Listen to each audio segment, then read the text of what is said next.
اعوذ باللہ من الشیطان الرجیم بسم اللہ الرحمن الرحیم۔ ناظرین گرامی، ایک دفعہ پھر کیفی اسلامک یوٹیوب چینل پر آپ سب کو خوش آمدید کہتے ہیں۔ ناظرین، حضرت صالح علیہ السلام قوم سمود کی طرف نبی بنا کر بھیجے گئے۔ آپ نے جب قوم سمود کو خدا عز و جل کا فرمان سنا کر ایمان کی دعوت دی تو اس سرکش قوم نے آپ سے یہ معجزہ طلب کیا کہ آپ اس پہاڑ کی چٹان سے ایک گابن اونٹنی نکالیے جو خوب فربہ اور ہر قسم کے عیوب و نقائص سے پاک ہو۔ چنانچہ آپ نے چٹان کی طرف اشارہ فرمایا تو وہ فوراً ہی پٹ گیا اور اس میں سے ایک نہایت ہی خوبصورت و تندرست اور خوب بلند و قامت اونٹنی نکل پڑی جو گابن تھی، اور نکل کر اس نے ایک بچہ بھی جنا اور یہ اپنے بچے کے ساتھ میدانوں میں چرتی پھرتی رہی۔ اس بستی میں ایک ہی تالاب تھا جس میں پہاڑوں کے چشموں سے پانی گر کر جمع ہوتا تھا۔ آپ نے فرمایا کہ اے لوگو، یہ دیکھو، یہ معجزہ اللہ پاک کی طرف سے اونٹنی ہے۔ ایک روز تمہارے تالاب کا سارا پانی یہ پی ڈالے گی اور ایک روز تم لوگ۔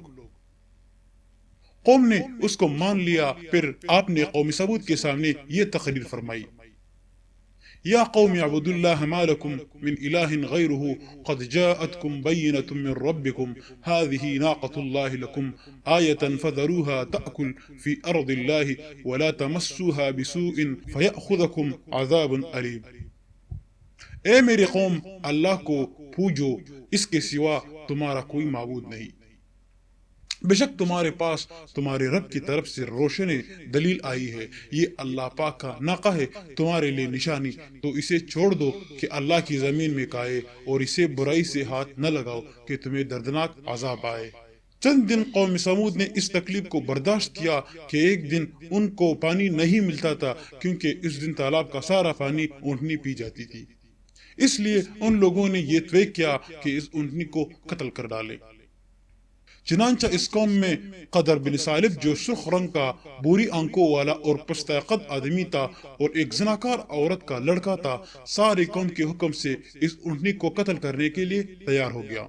حضرت صالح علیہ السلام منع ہی کرتے رہے، لیکن قدر ابن صالب نے پہلے تو اونٹنی کے چاروں پاؤں کاٹ ڈالے، پھر اس کو ذبح کر دیا اور انتہائی سرکشی کے ساتھ حضرت صالح علیہ السلام سے بے ادبانہ گفتگو کرنے لگا۔ چنانچہ خداوند قدوس نے قرآن شریف میں فرمایا ہے: فَعَقَرُوا النَّاقَةَ وَعَتَوْا عَنْ أَمْرِ رَبِّهِمْ وَقَالُوا يَا صَالِحُ ائْتِنَا بِمَا تَعِدُنَا إِن كُنتَ مِنَ الْمُرْسَلِينَ۔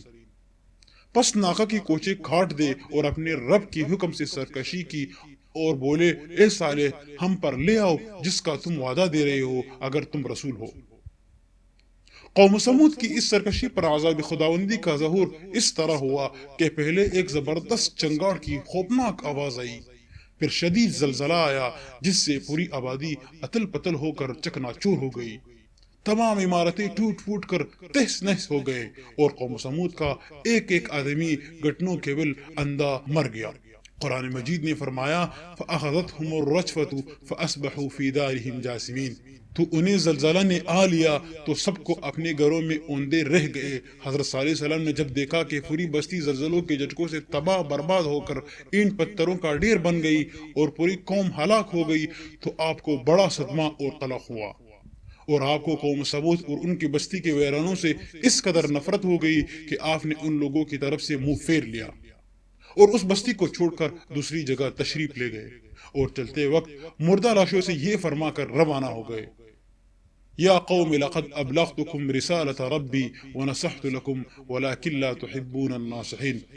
اے میری قوم، بے شک میں نے تمہیں اپنے رب کی رسالت پہنچا دی اور تمہارا بھلا چاہا، مگر تم خیرخواہوں کی غرضی پسند کرنے والے ہی نہیں۔ یوں ہی قوم سمود کی پوری بستی برباد اور ویران ہو کر کھنڈر بن گئی اور پوری قوم فنا کی گھاٹ اتر گئی کہ آج ان کے نسل کا کوئی انسان روئے زمین پر باقی نہیں ہے۔ وآخر دعوانا ان الحمد للہ رب العالمین۔